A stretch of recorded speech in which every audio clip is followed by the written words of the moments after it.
the performance reminded me of like a monster in a horror movie, like pursuing you. Like she would not stop. You're running as fast as you can, but she's right there, and Yeah, she's gonna get you. that's She's gonna get you.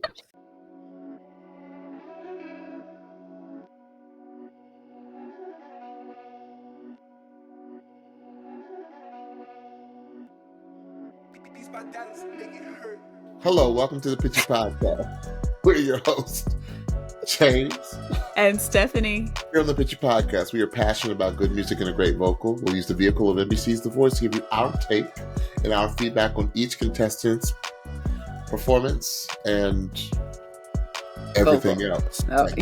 Performance. What we will never do on the Pitchy Podcast is come for any contestant's character, any contestant as a human being. Although there are times that we do come off a little pitchy. Oh, Jesus, get it out. We will always do this with love, kindness, and respect. And with that, what are we on? Night 4? 2. Okay, a little. You know what? I'm not even there yet. Now, when you see me here, then we can have that conversation. For those of you on audio, James just lifted up his glass of some yummy nightcap that he's having. That is not even halfway gone. However much his first appearance to us may contradict that. Now I'm wondering if this is drink number 2. Oh, no. I'm being good. Okay. Well, Steph, how are you doing? Okay, what is up with winter coming back to the Mid-Atlantic states? You see, okay, note for the audio, I am bundled. I have on my big sweater, and I'm literally wearing a scarf inside because I am cold. It was cold today. It's chilly, and it's going to be even colder tomorrow and Wednesday. I'm like, what is really going on here? I rebuke this. All right, so we won't prepare for the 1 hour, so this is going to be a little abbreviated tonight, but there was It will, but prior to us saying that, I have one thing that I have to say. Okay. I was prompted at church to say this, and so I'm going to say it. So we here at the Pitchy Podcast are very direct and have not hidden the fact that we are Jesus followers here at the Pitchy Podcast. We are Jesus followers. I no longer call myself a Christian. I am a Jesus follower. There you go. We love everybody. And I just want to say that for anybody who might be curious about what that means, please DM us at the Pitchy Podcast so that we can have a conversation with you about that. It's we are not here. Yeah, it's really not. It's really not what you think it is. There's so much going on in the world. There's so much going on in James's life, in my life. There's so much stuff going on. We are able to keep sane because we have a peace within us that comes from our relationship with who we believe in, and that is Jesus. We respect the fact that there are so many belief systems out there, and we totally respect that. I need to say, though, if you ever were wondering what it is that we believe in and you would like to find that out for yourself, please DM us at the Pitchy Podcast. So with that, let's jump in. So our first contestants for the evening was our leak for the week. Yes. And this is Divighn. Yes. And Kaiya. Yes. And Divighn did something very bold, yes, bold and singing one of the artist's songs, much less a song from one of the artist's greatest albums ever, one of the greatest albums ever, right? And songs about Jane. When it gets cold outside and you got nobody to love, you'll understand what I mean when I say there's no way we're gonna give up. And Kaiya sang Here, and we'll get to that first. So or get to that later. So I'm going to start with Divighn, and then if you don't mind doing Divighn, and then we'll go to Kaiya, or we'll kind of volley that way. Harder to Breathe. Being that we saw the performance first, I now actually can say something since I now have watched the show, Stephanie. Okay. So, and I know you can flow with me, and everyone flow with me for a minute. For God forbid I say I liked what he did in rehearsal better than I liked what he did in the performance. Talk more about that. Okay, so what Divighn did, and first of all, Divine's outfit, yo, I'm stealing your threads. Like, I'm really stealing them. That jacket, Divighn, like Blue Blaze said, it was like, dude, you put us all to shame. Yes. That was fire.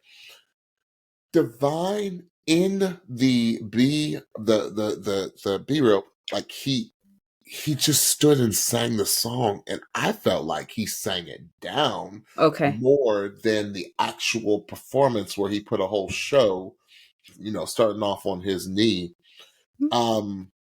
I think Divighn showed to me in the B reel that he can also stand and deliver a song. Yeah. He doesn't need to be always about, even though that's his shtick, that's his thing.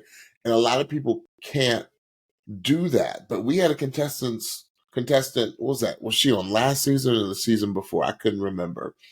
One of my favorite contestants, one of my favorite contestants, I always forget her name, where she showed that she could do both.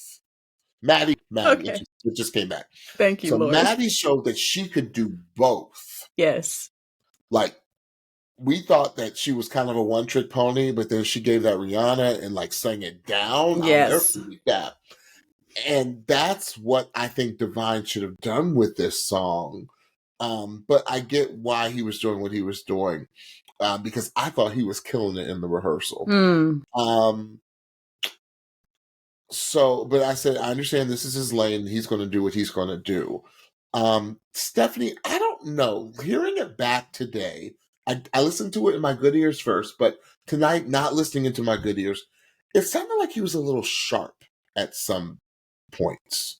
And maybe that was the energy, the high octane energy he was bringing, but it wasn't all the time, but it sounded like, especially in the kind of the quicker verse sections, that he was a little above the pitch for me. Okay. And maybe that, but I also, and I'm about to get real technical. It maybe was his overtones, and when I say his overtones of his voice, kind of how his voice resonates. Like, it resonates in a higher pitch. Okay. So it's kind of the reverb of what you hear, and that's how I say the overtones of what you hear. So I couldn't quite figure it out because I didn't hear it when I had my good ears in, but I heard it tonight. And I love the Michael Jackson pose at the end. Did you see I that? felt personally he should have given me just a little performance, but really stood there and sung the song like he did in the B reel, because I think he really has got exceptional talent. Stephanie? Yeah, this one's a conundrum for me for a lot of reasons. There are some songs that I don't really realize are holy grail songs for me until folks sing it on this show, and I'm like, oh, I don't know if I want you to do this song. Right. Oh my Like gosh. I was like, ooh. Yeah. Harder to Breathe. I can remember first hearing it and being like, okay, what is this band with this flow? Like, the overall full construction of this song is a literal masterpiece. And I took like a half hour on Saturday and just listened to it over and over again, just to kind of analyze for myself why I loved it so much. Love it so much. I should keep it in the present tense. So what I did appreciate about Divighn is that he worked it out with the band to have a harder edge tone instrumentation arrangement to the song, which I liked. When you do a song like this that's so epic, it probably is best to take a different take on it so that you make it feel more like your own. I also could appreciate the performance element because, being frank, our other African American gentlemen on this show are not taking that same approach. So it is a way to differentiate him from the other Black male artists on the show. I also felt that for all the performing that he was doing, and Divighn, you was channeling a lot of greats, sir. You was channeling Prince. You was channeling Michael. You was channeling Elvis. I saw like an Elvis move in there. I'm like, he is channeling everybody within this. Entertainers, right? Yes, all the cream of the top entertainers. Yes. But I felt like for all of the performance element, his vocal did not suffer that much. I can see what you're saying about the overtones. However, like you said, when you were listening in your good ears, you didn't hear it. So I always trust my good ears more than I trust my non-good ears. So I thought that he gave a really good vocal and showed really good breath support during the song. It was interesting too, because of the original song and how much ad-libbing goes on in the bridge. I heard the words to the bridge like almost for the first time, which was kind of refreshing because I'm always singing Adam's ad-libs rather than singing what's actually being said in the bridge. So I appreciated that. Do I like this version of the song better than the original? I do not. Do I think that it was good strategy for this particular singing competition? I do. Despite, spoiler, how it might have worked out, I do appreciate this particular approach to the song. I felt vocally I wanted him to stand a little bit more because it showed to me how vocally strong Divighn really is. Where I thought the performance kind of pulled away from how strong of a vocalist he is. Because I heard him really sing it down in the Be Real. And that's, I think, why I preferred that one over the actual performance itself. Okay, so our next artist is Kaiya. Kaiya sang Here. Oh, Here. Yeah. Oh, by Here. Alicia Cara. Alicia Carr. I always want to say Alicia Carr. So tell my people when they're ready that I'm ready and I'm standing by the TV with my beanie low. I'll be over here. Yeah. I ask myself, whatever to me. I say, okay, Kaiya. Being that I heard her last week, and I'm stuck on this whole rehearsal thing, she sounded as ridiculous in the rehearsal as she did on this battle or on this knockout. I said, I love that Michael gave her the note almost, he didn't say this, but I was almost like he felt like he gave her permission to attack it. To attack the performance. And I felt like that's what Kaiya did. This is a very difficult song. Yes. It's got a lot of that flow that Stephanie was talking about. And I love how she stayed right in the pocket, right in the groove with the band the entire time.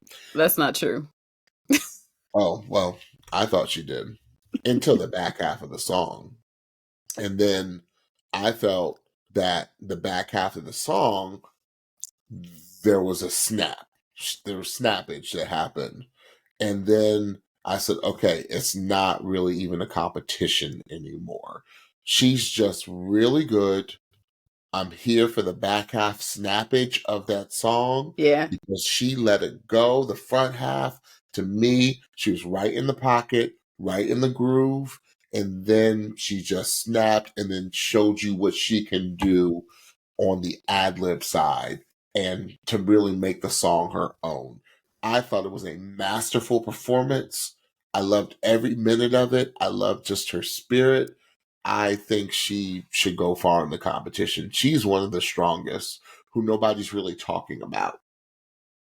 Kaiya's the silent assassin. Yep. Kaiya, watch out for Kaiya. Yeah, please. Kaiya will be really kind to you in your face and then stab you in your face. Better. So this is what I meant about her not being in the cut. She was uncomfortably behind the beat, but it worked at the beginning of the song. She was so like uncomfortably, because I am a beat person. It makes me uncomfortable when I feel like people are behind the beat. And she was so behind the beat, but not offbeat, if that makes sense. Which shows her sense of timing, which shows her sense of rhythm, because she actually, when she got to the chorus, maybe it wasn't far after that first verse when she was actually on the beat, like right on it, which showed that she could be on the beat. And she was just being really creative and conversational with how she was singing that verse. That's how that verse felt. It felt very conversational. Like, she's not gonna sing it right on the beat. She was stepping back and like really letting you know what was going on in this first verse. And I loved it. Breath support is crazy, especially for that bridge, and especially for the last little part of that bridge. The band dropped out. Now, when the band dropped out, that should have been when she was pitchy. That should have been when you could tell that her breath support had given out. It was such a bold move to have a band break, or to have the band drop out at that point, because it's the most vulnerable spot within the song if you do not have good breath support. And I was just like, chef's kiss, she's showing them, I got this thing. And after that point, that is when the snap occurred. That is when all the stress of the song was gone. That is when she just let it go. James, I didn't hear it until tonight. Did you hear the way the electric guitar was shredding to the gods as she was singing that last chorus? I was like, oh my gosh. And what a testament to her, because for as much as the electric guitarist was shredding, this was the first time that I really noticed it. Why? Because of how she was singing that song and singing that chorus down. Okay. The performance reminded me of like a monster in a horror movie, like pursuing you. Like, she would not stop. Like, you threw stuff at her, you threw like, and she just, it's like, and like the shredding was like her getting closer and closer. You're running as fast as you can, but she's right there. Yeah. She's gonna get you. She's gonna get you. That's what it reminded me of. It was crazy. That's good. I even love the way she was saying here, because sometimes she was saying here, sometimes she was saying hair, and I was like, you better sing the word here. Yeah. You better give them that delicious tone that you have. It was crazy. The band overall was hit, and I was like, y'all better play. It was a phenomenal performance, and we've heard very good renditions of this song. Yeah, she is exceptional. Yes, don't she was. Sleep on her. Don't sleep on her, because we got some killer singers this season, and she is one of them. Yes. All right. So, just by the way we were talking, she did win. Kaiya did win this battle. Yes, and, she did. Divighn did get sent home. Yep. Which is interesting, because usually when they pick they got us this week, because when they pick the leak, it's usually a good sign for both singers. Yeah. But Kelsey told you, she's like, she's gotta hold on to it. Gotta hold on to it. She's waiting for something really special. All right, our next two singers were Bryson and Tatum. They were John singers. Bryson sang, "Woo!" He sang "The Ain't No Way" by the Queen of Soul. Yes. I don't need to tell you who that is. If you don't know who the Queen of Soul is, you need to pick another podcast. You better know who the Queen of Soul is. No, just stay. We'll tell you so that you can be further informed. No, we won't. you know who the Queen of Soul is. Look it up. Google it if you don't know who the Queen of Soul is. And if you don't know this song, ain't no way. And if you need me like you say you, oh, then please, don't you know that I need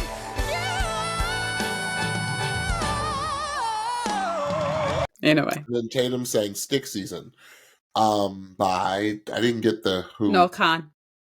Who? Noah Khan. Noah Khan. Okay. And I love her mom, but it's the season of the sticks. And I saw your mom, she forgot that I exist. All right. So, stop shaking your head. No, here's what I'm shaking my head. And this is we can discuss this further, whether on this platform or on our Patreon. This battle this knockout was not fair. It wasn't. It really wasn't. Because you know what? Tatum's really good. Like, she's really good. But Bryson is just, he's an anomaly. He's an anomaly. Okay. But I do, when you are that ridiculous of a singer, or this ridiculous of a singer, there's some things, and Stephanie, we had this conversation earlier about knowing, and I think this may have something to do with his youth, knowing when you are this ridiculous of a singer. And John brought it up, and I'm so glad he brought this up, because nobody can do what Bryson can do. No one. I don't know any male vocalists that can do. Maybe, and there. Alex Noel, maybe. Yeah. No one can do what Bryson can do. That is working right now. Not many. It's working. That is male identifying. If we're keeping it 100, no one can do what he can do. I agree with John. John said, let's lower it a little bit to make it a little bit more rich. And I don't think it was lowered. And that's fine. So if I'm being really nitpicky, because Bryson's just that good, and I can't do what Bryson can do. Not many can. I have this to say. And I am going to, Bryson, I need you to, if you watch the Pitchy podcast, I really need you to listen to me. Because to the point that John was making, because we all know that you're the best singer on this show. Like, if we're talking pound for pound, voice for voice, you are the best singer on this show. Point blank, period. You just are. But really, to take you to stratospheric heights, I need you to listen to what your coach is telling you. Nobody knows how to coach, in my opinion, better than John Legend on this show.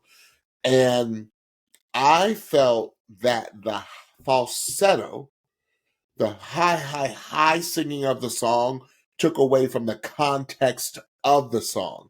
And to me, that is going to come with age, and that's, to me, the next level of singing. Now, there are some people, like on other singing competitions, who are 17, who sing like they're 84, and that's fine. But I'm saying this, and Bryson, I'm going to use a musical theater reference. I've heard so many incredible vocal renditions of And I Am Telling You I'm Not Going. But what I don't hear too often from that song that got Jennifer Hudson the Oscar, that got Jennifer Holliday the Tony, is the context of the song. And that's going to come with age. What is that song about? That song is about desperation. It is a breakdown. I did not feel that Bryson was giving us everything that he can do, but giving us everything but the kitchen sink, to show us what type of incredible instrument he has, what type of rarity he has in his instrument. But but to me, what was lost in the very, very high parts was the context of this song. And to me, that's what makes the song so genius. Now, when he brought his voice down, I got it. And that's why I was like, okay, he does understand the context of the song. Bryson's just giving us everything that he has as far as things that nobody else can do on the show or can do really, period. Do you understand what I'm saying, Stephanie? I'm going to try to break it down into a shorter sentence to see if I understand. That way everybody else understands, because I think I know what you're saying, and I think that I might agree where I didn't think that I was, but I think that I do agree. Are you trying to say that you felt like he was telling the story of the song better when he was in his lower register? 100%. Okay. And that's the point that John was making. That's what makes a good singer untouchable. And vocally, Bryson is untouchable. I want him to be untouchable with the way he emotes a song. Stephanie. Okay. I can get down with what you're saying, because I actually wrote down that when he got to the lower register of his voice at the back end of the song, there was a richness and an emotional component that I really, really felt. And at the back end of the song, he ran that thing down. He started up and he ran it all the way down. Now, I can also understand, and it's funny because I didn't take any of John's feedback to say what you're saying, although I can understand. I took his feedback to say that he needed to open up his body more and perform more in order to tell the story, not necessarily change what he was doing vocally. Separate from that, I can get down with what you're saying, because I felt like the top half of the song was just, I'm going to show you all that I can do vocally, and I'm going to win this knockout. Bryson came with a hammer to this knockout, and he was hacking. He came with a knife, and a hammer, a meat thing, a meat cleaver. He was hacking, and relentlessly. And while I can appreciate that, while I can appreciate him showing everything that he can do vocally, I can also appreciate what you're saying, as what you're saying is in the next level of his vocal artistic journey to better make the connection between song and how to use this incredible instrument that he has. So yes. I know exactly what I want to talk about, because it's very pitchy. I know exactly what I want to talk about on the Patreon. So that's why y'all need to subscribe for just $5, because I got a lot to say. Because Bryson, and I'm just going to leave it with that, and this is why y'all got to check us out on the Patreon. Bryson is a musical theater guy. Yes. And then I'm going to go. So remind me, Stephanie, when we do the Patreon, because I got a lot to say about that and why I'm coming. Why it may sound like I'm coming for Bryson. He's not. Bryson, He's not. I'm not. He's not. The reason why he said all he said is because he thinks you're that good. James would not waste his time breaking all that down if he did not think that the person could was at the point that they could benefit from that feedback. You are. It's not it's insane. It's insane what you can do. Yeah. But Bryson's saying that thing down. And that murder. Like Bryson said, that's murder. It's one of the hardest songs in the book. Murder. It's one of the hardest songs. Yes. Which I didn't feel sorry for Tatum, but I was like, gosh. No, I did. Tatum could sing her face off. John Legend doesn't just pick steel singers, okay? He uses that steel very cautiously. I said, I just love her tone.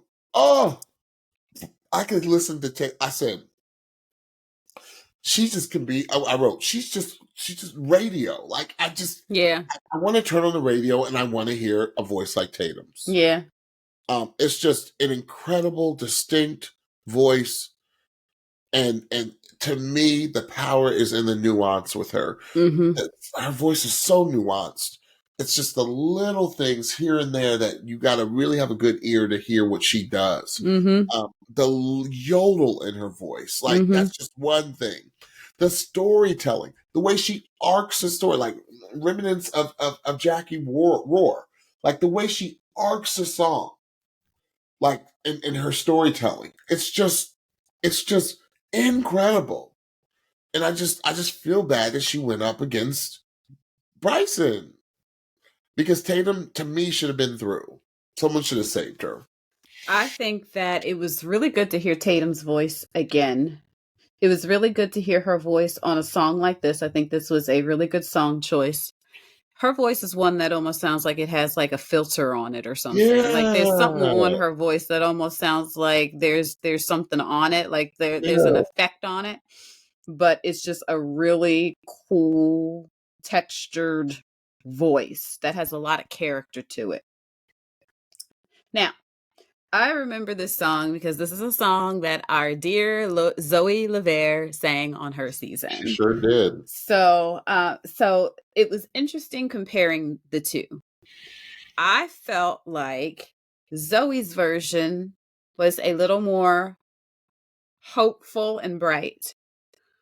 I felt like this version was reflective and sad.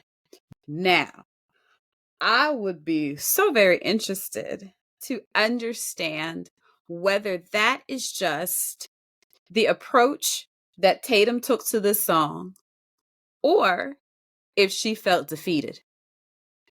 Because she's going against Bryson, okay? Which, that's why I started out by saying, this ain't fair.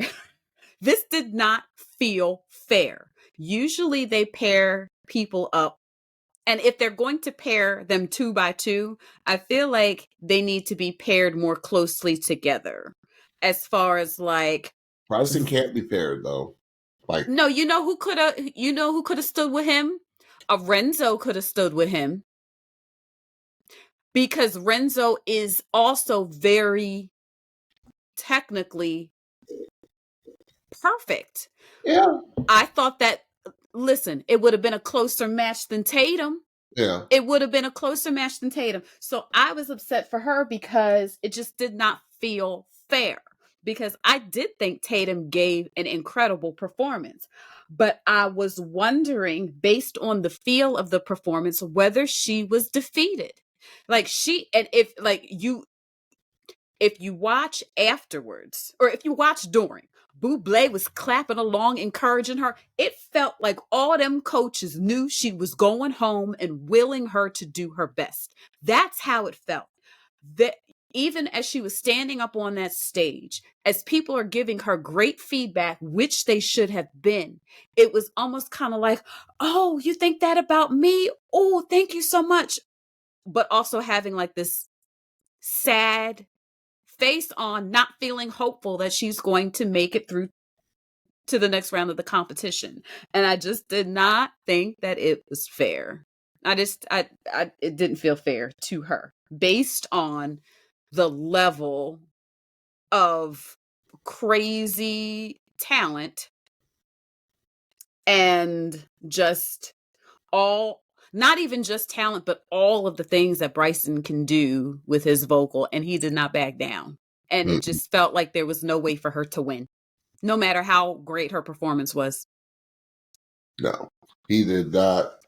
As Tom Petty would say, I don't back down. He did not back down. He did not back down. And he's not going to. No, he's not. So all y'all need to be prepared, because Bryson is the hurricane, Cat 5 hurricane that's going to devastate every path. That's right. Like any path, hurricanes can go many different paths. He's going to devastate every path that he's on. Yep. Get ready, y'all. Get ready. Up your game. Yep. All right. So Bryson did move on, and unfortunately, Tatum did have to go home. That's right. That was the one tonight that I was a little upset about, because I was just so transfixed by her voice.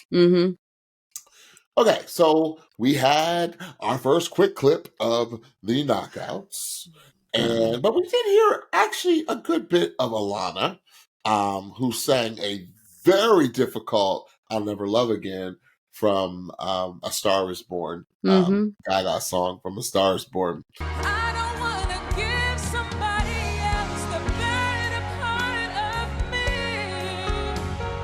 I would rather wait for you. Now, here's the scary thing about Alanna. There were pitch issues that I heard in the Be Real and in the actual performance sections. But this is the scary thing about Alanna. When you can have pitch issues, but you still sound the way she sounds. I know, yeah. It's terrifying. Because she, even on a bad day, is going to win. Right. Because she's just, the way she emotes a song, just that little quick clip that we saw, I was like, she is emoting like you don't see many people emote.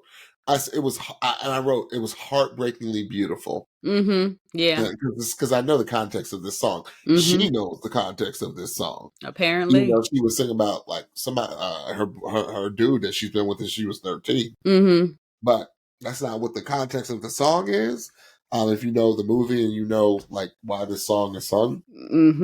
But Alanna goes to a place that not many people can go to. It's a place of vulnerability in her singing. And even though it didn't come out perfect, as Kelsey said, when it gets right here and the emotion hits you right here, you got to still sing through it. You got to sing, you got to take it and run with it. And that's what I think Alanna did. And I saw some really quick special moments. I was like, okay, I see why she won. Stephanie? But did you? Huh? But did you? I mean, not really. You didn't see why she won because we didn't hear the other artist. No, we didn't. We didn't hear the other artist, which I think is so awful. If you're going, even if the other person doesn't win, show something.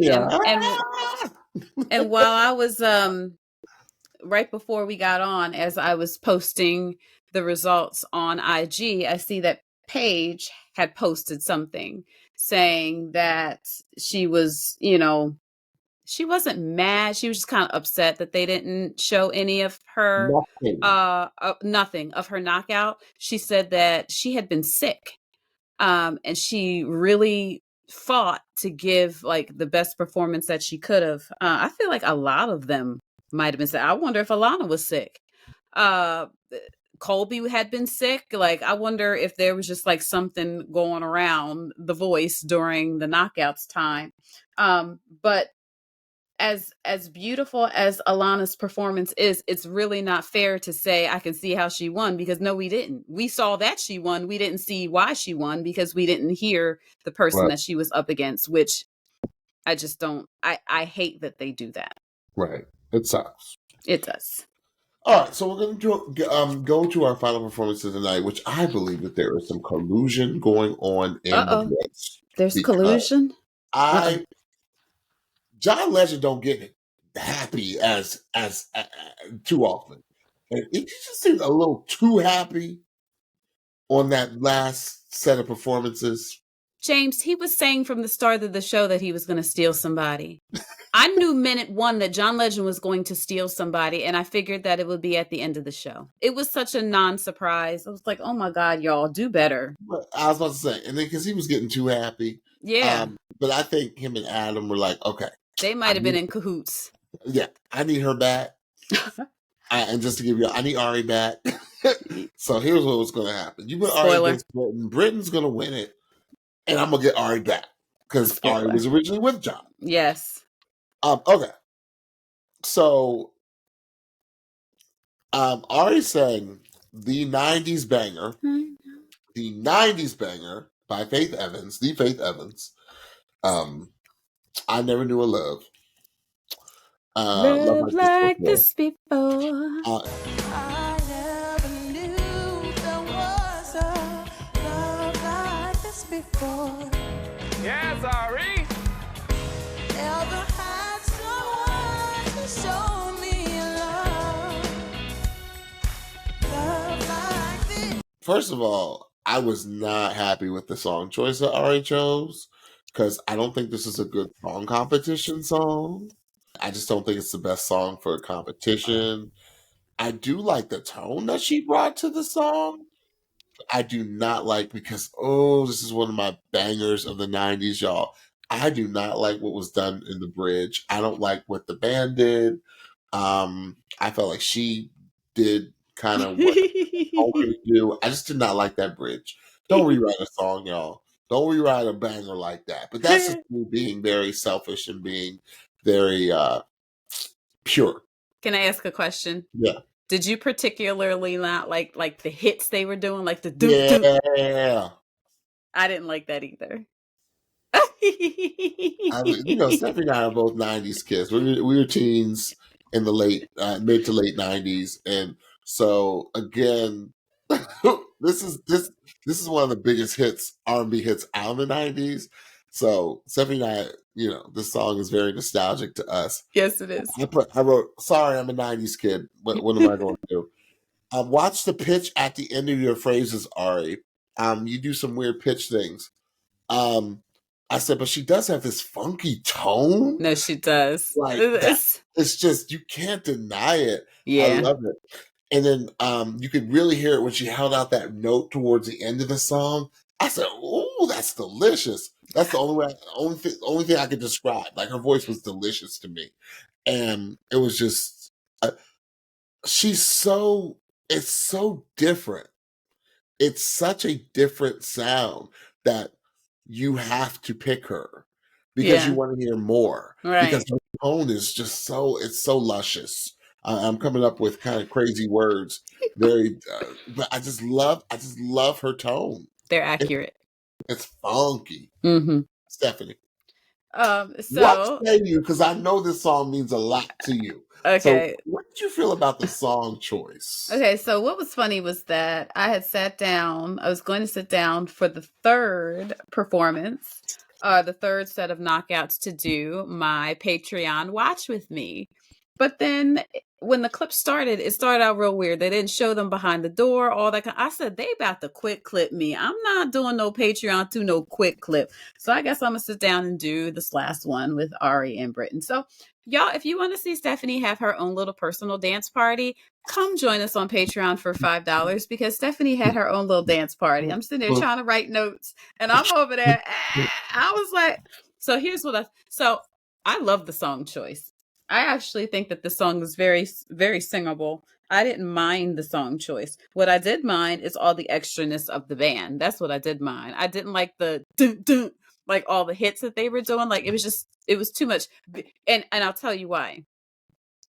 Because this song it messes up the groove. It messes up the groove. This song is swaggy. It's just here. You hear with it.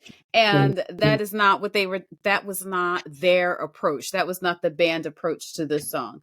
Now what I compliment my style. Now, what I did love was Ari's approach. So when she was behind the mic stand, I said, okay, sis is not here to play with us. Sis is not here to play with us. And then when she came from around the mic and she started performing, I was like, oh, sis came to slay. Okay. So there is this texture to her voice. There's this smoky quality. There is this swag, the street swag about her that is so flipping cool. There's nobody like her on this show. Chicago. It really is. There's nobody like her on this show. Yeah. And she did her best to be in the cut as much as she could be. I think she did a good job of showing her range in the song. I think that she did a good job communicating this song. I think that her vibrato at the end of the song was really cool to hear. I liked it a lot. The one thing that I did not like was the band, but I did not mind this as a competition song. And I would tell you that I wouldn't lie about that just because I love the song. No. I thought that she sang it well, and I think that this song gives you space. This song gives artists plenty of space to kind of do some different melodic things, which she did. And it really gives you space as an artist to show off your voice. And what was the thing that was most present for me in this song when I think about this performance? It was her voice. As much as I liked the song and as much as I was just singing along to it, her voice was not lost on me just because I love the song. I figured it out. It's too early in the competition for a song like this. I want to hear this song. Listen to me.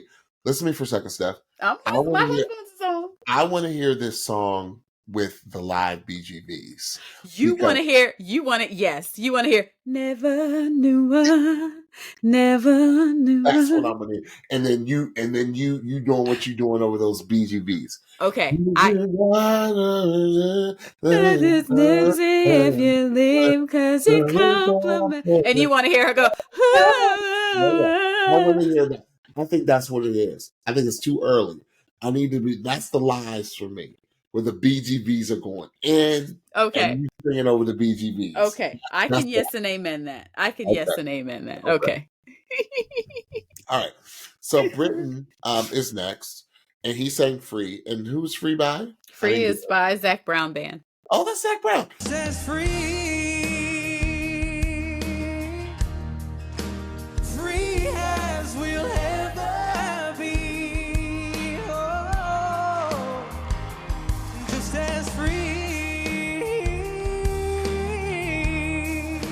Okay. I said, John is the first note. I said, John is so hood. He said, "Say Britton." I said, John, his name is Britton. I said, he's so hood. He said, "Say Britton." Did you hear that? I know you heard it. Britton. I said, you're so hood rich. He sure did. Say Britton. Say Britton. Britton. You know what? The very first verse, I didn't know if Britton was getting emotional, but it sounded like it was a little bit of a struggle for me. Like, I don't know. It didn't. He did not feel as comfortable as I know Britton can be. But then it's like back half of the song. I was okay. You got "Free." I'm sorry. That's one of our front runners. Okay, he's back. Mm-hmm. I was a little worried at first because it's like Britton. He sounded a little restricted for me when he was singing it like straight.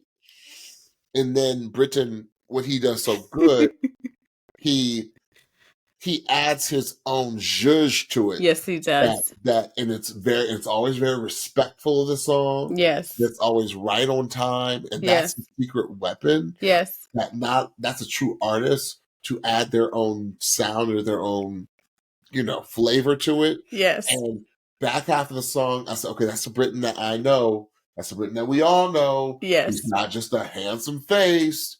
Right. The boy can sing. He can sing. Like, sing it down. I was like, okay, all right. All is safe in the world. Right. They say all is safe in the universe. Yes. Because there is such a joy. Yes. And I know, Britton, we know what that joy is. The joy of the Lord is your strength, boy. And we know it. There's such a joy when it's such a light. Like, he just sits there and it's not fake. Yes. It's not pretentious. It's not put on. Yes. It's just, it's a joy to watch him sing because he's having such a good time. I have to say this because it's cracking me up. I'm so sorry. I can't hold it. Wow. There is a line in this song, I guess it's the bridge, where it just repeats and it says, "I don't have a lot of money. I don't have a lot of money. I don't have a lot of money. I don't have a lot of money." And he just kept saying it. And I was like, dang, they are broke. Like, usually when people say stuff like that in a song, it's like, I don't have a lot of money. I don't have a lot of wealth. I don't have a lot of riches. I don't have, like, I don't have a lot of money. And it just was like, dang, you is broke. You is dirt. Broke. I'm sorry. I saw that written down in my notes and I just could not hold it no more. Oh my goodness. Were you finished? I'm done. Okay, then I'll continue with Britton. Britton! I'll be like John Legend. Britton! First of all, them pants, bro. Did you see his pants?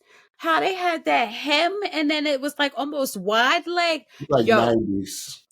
Them's is cutting. They gonna come back then because I was like, that is fresh. That is fresh. So, Britton, I'm gonna just let you in on a little something that it seemed like you did not know upon singing and approaching this song. Just because a song is a country song don't mean that you got to try to sing it like a country song, brother. A song is a song.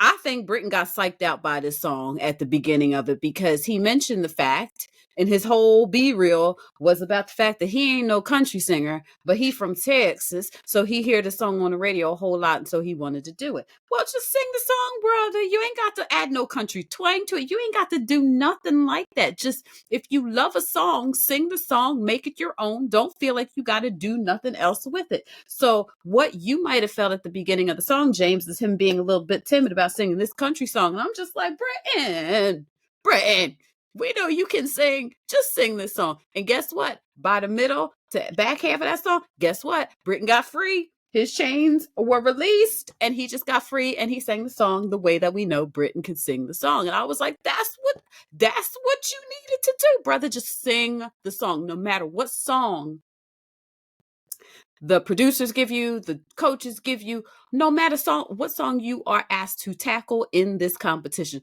Just sing the song, because what is so special about Britton is Britton has a voice that could translate between genres. Britton can sing anything, and the clarity of his tone makes him capable of making any song sound beautiful. So just sing the song, Britton. You didn't have to be scared. Just sing the song. Yeah. It was magical to hear after that song. I was like, okay, that's the Britton we know. That's the Britton we know. Okay. So Britton was Adam kept Britton, and then John saved Ari. Yes. Y'all, you see the glass is empty. That means we're gonna wrap this up. So the glass Stephanie, is empty. Yes. Tell them what they need to hear. I sure will. Don't forget to follow and subscribe to the Pitchy Podcast on your favorite podcast platform so you can be the first to know when we drop a new video or drop a new episode. While you're there, especially if you listen on Apple Podcasts, please rate and review the show so more friends can find us. After you're done listening, hop on over to YouTube so you can see us. Search for The Pitchy Podcast and hit that subscribe button so you know when a new video drops. Don't forget to follow us on Instagram and TikTok at The Pitchy Podcast and on Blue Sky at thepitchypodcast.bsky.social for new episode alerts, episode clips, so much more. Last, you don't want to miss our Patreon conversation. You do not want to miss watching me have my own personal dance party during Ari's performance and watching me worship to Britton's. Only $5 on Patreon for that content and so much more. So.